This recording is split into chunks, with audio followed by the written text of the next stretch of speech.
오히려 그럼 코카콜라 주가가 빠지면은 네. 사야 되겠네요. 저는 근데 이제 주식 사라 마라라는 얘기 저는 항상 되게 조심해서 하는 상황이라서. 네, 안녕하세요. 스팍맨입니다. 네, 안녕하세요. 순살 에디터 신입니다. 네, 오늘은 온 세계가 함께 즐기는 음료 코카콜라에 대해서 얘기를 해볼 건데요. 오늘 콜라 사오신다더니 안 사오셨네요. 제가 깜빡했어요. 저는 개인적으로 코카콜라 굉장히 좋아하고 네. 콜라는 코카콜라죠. 저희가 원래 오늘 이제 코카콜라랑 펩시랑 하나씩 놓고 마시면서 진행을 하려고 했는데 죄송합니다. 깜빡했습니다. 사실 코카콜라가 이번에 네. 그 Q1 어닝스 콜 하면서 4월 매출이 25% 빠지면서 굉장히 이슈가 됐는데요. 에디터님 한번 좀 얘기를 해주세요. 뭐 코카콜라라는 회사는 이제 모두가 너무 잘 아시는 회사니까 회사 설명은 일단 넘어가서 코로나 사태 터지고 나서 1분기 동안에는 생각보다 실적이 선방을 해줬어요. 왜냐면은 음료를 다 사가지고 집에다 쟁여놓는 수요들이 생겨나면서 생각보다 이제 실적이 좋았고 4월 되니까 이제는 정말로 이제 외부 매출들, 그러니까 코카콜라 매출의 절반이 집 밖에서 이제 사 먹는, 예를 들어서 식당, 바, 아니면 뭐 스포츠 경기장, 네네. 뭐 그런 곳들이에서 이제 다 사 먹는데 다 닫아버렸잖아요, 사실. 그렇죠. 영화관도 다 닫았고 그래서 그런 이제 매출처가 다 닫아버리니까 매출이 확 감소하고 실제로 편의점 가서 사 먹는 것까지 많이 감소를 했다고 해요. 결국은 되게 일시적인 거 아닐까요? 저는 일시적인 거라고 생각을 합니다. 이제 음료를 사실 마시는 게 기존에 나가서 사 먹는 수요들을 못 사 먹어서 문제가 되는 건데 나중에 정상화가 된다고 하면은 저는 다 돌아올 수요라고 생각을 하고 있고요. 이게 본질적인 문제냐 아니냐 따진다기보다는 지금은 좀 단기적인 상황인 것 같습니다. 오히려 그럼 코카콜라 주가가 빠지면은 사야 되겠네요. 저는 근데 이제 주식 사라 마라라는 얘기 저는 항상 되게 조심해서 하는 상황이라서 제가 보고 있는 주식 중에 하나예요. 코카콜라 같이. 참고로 코카콜라 1대 주주가 벅셔 해서웨이잖아요. 이제 워렌 버핏은 한 4억 조 가지고 있죠. 그렇죠. 워렌 버핏은 아직도 매일같이 코카콜라를 마시고 계시니. 그러니까 워렌 버핏이 약간 코카콜라 이런 IR데이 할 때도 자기 본인도 등장하기도 하고 너무 그 사랑한다고 얘기를 하는데 아직 한 번도 안 팔았죠. 그분은 코카콜라. 그 주식을 조정을 했는지 안 했는지는 저도 중간중간에 이제 모르겠지만 작년 말 기준으로 9.3% 지분을, 그 거대 기업 지분을 9.3% 들고 있는 1대 주주거든요. 2대 주주가 뱅가드 뭐 이런 기관 투자자고 그래서 아직 엄청 그 사랑은 이어지고 있는 것 같습니다. 한 가지 에피소드가 되게 생각나는 게 코카콜라 인베스터 데이 뭐 이런 거였는데 워렌 버핏이 나와가지고 왜 코카콜라 주식을 처음 사게 됐는지 뭐 이런 썰을 풀어요. 근데 이제 이 사람이 후회하는 게 1937년도에 음료 병을 주우러 다녔는데 그 중에 코카콜라 병이 제일 많았대요. 그때 주식 안 산 걸 되게 후회한다고 얘기를 하더라고요. 그러고 나서 몇십 년 있다가 사가지고요. 몇 년 있다 사가지고 1930 몇 년도에 병을 주우러 다니셨던 분이 아직도 활동을 하시는 게 더 신기하긴 합니다. 이게. 결국 코카콜라와 펩시콜라, 뭐 펩시콜라라고 하기 그렇죠. 이제 코카콜라와 펩시 이 두 개가 경쟁자잖아요. 진짜 100년이 넘는 경쟁 사이에서 코카콜라는 이제 종합 음료 기업으로 가기로 우리는 진짜 음료 시장의 모든 걸 다 먹겠다라고 이제 생각을 해서 가고, 펩시는 음료는 코카콜라한테 안 되겠다. 일단 1번 타자인 콜라에서 안 된다. 그러면은 대신에 우리는 식품까지 늘리자 해서 종합 식품 기업으로 가고 있고요. 그 두 개 회사의 길이 극명하게 나뉘었는데요. 이제 뭐가 맞고 틀린지는 사실 어느 시점에서 판단하느냐에 따라 왜 이렇게 혀가 꼬이냐. 어느 시점에서 판단하느냐에 따라서 이제 달라지기 때문에 그 판단은 차치하고라도 일단 코카콜라를 먼저 들여다보면 콜라 시장에서 사실 장기적으로는 좀 어려운 상황이었어요. 왜냐면은 사람들이 다 건강을 따지고 탄산음료 그리고 설탕음료 이제 안 먹으려고 하고 소비가 실제로 많이 줄어들고 있는 상황이었고, 나라에서 정부 단위에서 설탕 세해 슈거 텍스라고 해서 이제 그런 상품에 대한 세금까지 이제 올려버리는 상황이 오고 있어서 어쨌든 다각화를 했어야 되는 상황이고, 그래서 음료 기준으로는 굉장히 많은 포트폴리오를 가져가면서 다각화하고 있는 상황이었습니다. 뭐 주스도 가지고 있고 건강 음료 시장, 아니면 뭐 오히려 에너지 드링크 시장, 뭐 몬스터 이런 회사의 지분 인수해서 커피 시장에도 진출을 했어요. 결국에는. 그래서 2018년에는 영국 최대 그리고 이제 유럽에서도 가장 큰 커피 체인이죠. 코스타 커피를 아예 인수를 해서 자기들이 건드리지 못했던 음료의 영역이 뜨거운 음료의 영역이다.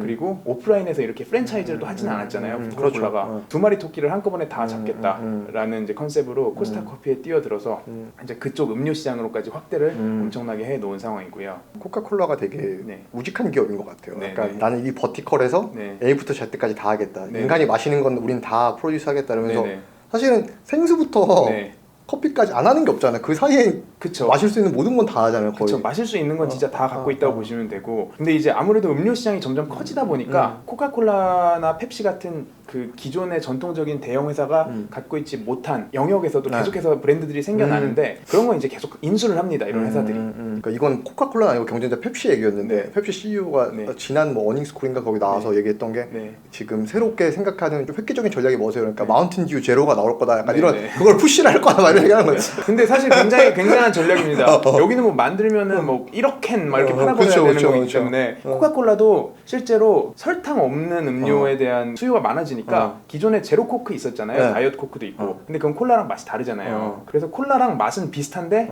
이름은 아예 제로 슈가라고 해서 코카콜라 제로 슈가라는 제품 출시해서 이 제품이 뭐 두 자릿수 성장률 계속 기록하면서 빠르게 크고 있는 상황이고 맞아. 사실 저희가 보기에는 되게 별거 아닌 것 같아 보이는 왜냐면 저희 눈앞에 바로 보이니까 근데 이런 제품들이 사실 엄청 고민 끝에 대량 생산을 거쳐서 이제 나왔다고 보시면 될 것 같습니다. 그러니까 뭐 냈다 하면 약간 빌리언 달러 브랜드. 그쵸. 1조 가치 정도 가는 브랜드들이니까. 그래서 저는 되게 뭐 펩시 뭐 다 갈 때까지 갔나? 전략이 없어서 그냥 마운틴 듀 제로가 약간 우리가 이제 회심의 일격이다 약간 이런 얘기를 하는 것 같았는데 그렇게 볼 수 있겠네요.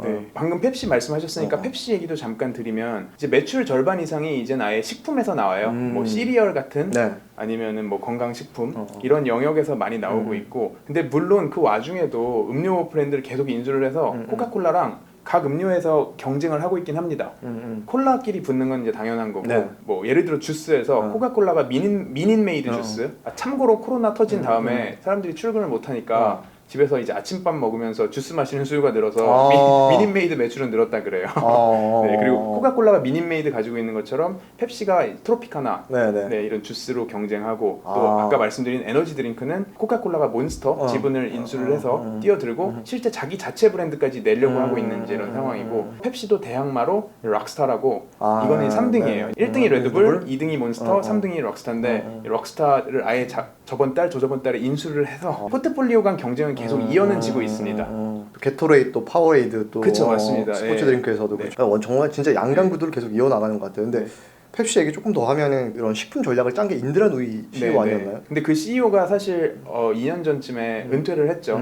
이제 노모와 시간을 좀 오래 보내고 싶다 하면서 은퇴를 했고 워낙에 이제 이 전략을 짜서 만년 2등에서 이제 식품 기업으로까지 치고 올라와서 코카콜라보다 시총이 높아졌던 이제 상황들도 이제 만들어낸 상황이 타라미니 되게 훌륭한 분인데 이분이 이제 그만두고 그 다음 CEO가 사실 되게 무거운 짐을 지고 있었죠. 그래서 지금도 계속해서 증명을 사실 해야 되는 상황이고 제가 말씀드린 이 에너지 드링크 럭스타 인수가 CEO 자리에 오른 지 1년 반, 2년 만에 처음으로 한 메가딜이에요. 굉장히 고심을 해서 계속해서 이제 포트폴리오를 늘리고 있다. 그리고 앞으로 이 사람이 어떤 포트폴리오를 늘리냐에 따라서 지금까지의 펩시와 향후의 펩시가 좀 달라질 수도 있다라는 거를 좀 생각을 하셔야 될 것 같아요. 이번에 약간 이 저희 세션 준비하면서 코카콜라 어닝스 콜을 들어갔어요. 네네. 코카콜라가 정말 글로벌 기업이고 이게 잘 될 수밖에 없는 기업이라고 느꼈던 게 뭐냐면 시작하고 이제 뭐 처음에 인트로 뭐 한 다음에 한 5분 있다가 바로 우리 에코시스템에 있는 협력사들과 어떻게 코로나를 싸워 이길 건지에 대해서 먼저 얘기를 하는 거예요. 그렇죠. 그래서 여기서 콜라 에코시스템에 대해서 하나 또 짚고 가셔야 되는 게 사실 우리가 보는 콜라가 콜라 캔 아니면 콜라 페트병이잖아요. 이거를 코카콜라 본사에서 만드는 게 아니고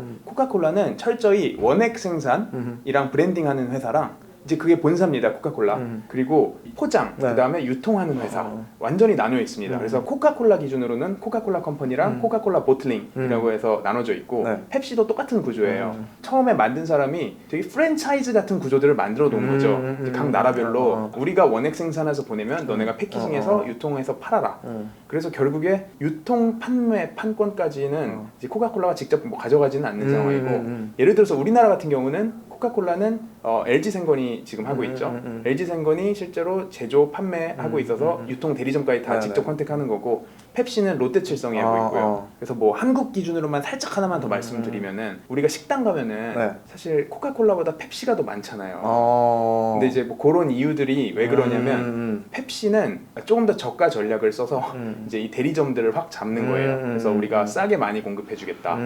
근데 코카콜라는 계속해서 이제 프리미엄 가격으로 나아가거든요. 실제로 LG생건에서 이제 맡은 이후로 계속해서 가격을 올려왔어요, 코카콜라는. 네. 그래서 실제로 가격 추이 보시면 올라간 걸 느낄 수 있고 이제 이 영업 전략의 차이에 따라서 저희가 어디서 어떤 콜라를 볼 수 있느냐도 많이 달라지고 있습니다. 그 예를 들면 고급 레스토랑을 가면 코카콜라를 서빙할 확률이 높아지는 거고. 근데 이제 고급 레스토랑 주인분이 이제 펩시 좋아하시는 분이 계실 수도 있으니까 그거는 그냥 개인의 취향이라고 하고. 그 말씀하신 거 보틀링 컴퍼니가 각 나라별로 다르다면은 그럼 이제 예를 들면 한국에서는 한국 콜라를 생산을 하는 거고, 뭐 케냐에서는 케냐 콜라를 생산하는 거고 그런 건가요? 모든 나라가 각 나라별로 있는지 아니면 지역별로 조금씩 뭉쳐져 있는 분야가 있는지는 저도 모르겠지만 한국은 일단 한국의 그 보틀링 컴퍼니가 따로 있고 LG생건이 원래부터 갖고 있던 게 아니라 다른 회사들이 가지고 있었는데 이제 LG생건이 샀죠. 그거를 사서 인수를 해서 판권을 가져간 거죠. 결국에는 캔도 자기가 생산을 하고. 근데 사실 이 보틀링이라는 사업 부문이 음료 시장 커지면은 따라서 수혜를 받는 제조업이잖아요. 이건 무조건 필요한 거니까. 그렇죠. 그래서 코카콜라를 원래 만들었던 사람들도 이게 이렇게 싸질 줄 모르고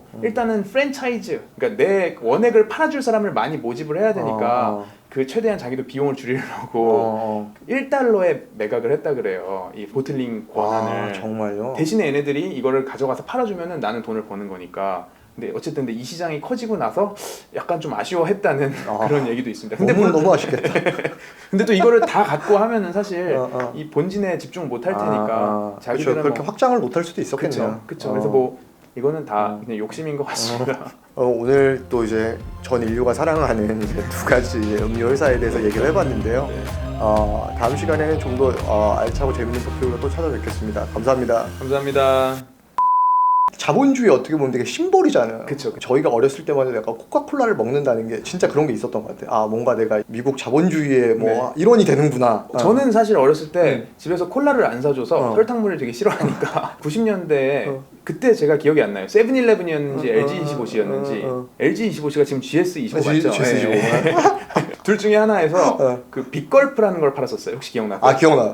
구멍 큰 거. 큰 그 영화관 콜라 같은 통 주고 그거 돈 주면 이제 제가 리필해서 먹을 수 있게 해주는 그때 그거 마시면서 되게 행복했던 기억이 납니다. 어렸을 때.